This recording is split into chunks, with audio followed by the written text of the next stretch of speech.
पञ्चाननाब्जभवषण्मुखवासवाद्याः त्रैविक्रमादिचरितं विबुधास्थवन्ति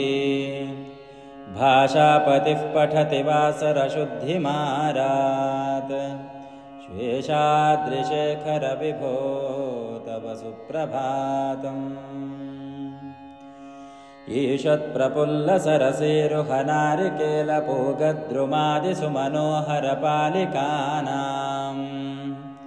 आवाति मन्दमनिलः सह दिव्यगन्धैः शेषाद्रिशेखरविभो तव सुप्रभातम् उन्मील्य नेत्रयुगमुत्तमपञ्जरस्थाः पात्रावशिष्ठकदली फलपायसानि भुक्त्वा सलीलमथ केलिशुखाः पठन्ति शेषाद्रि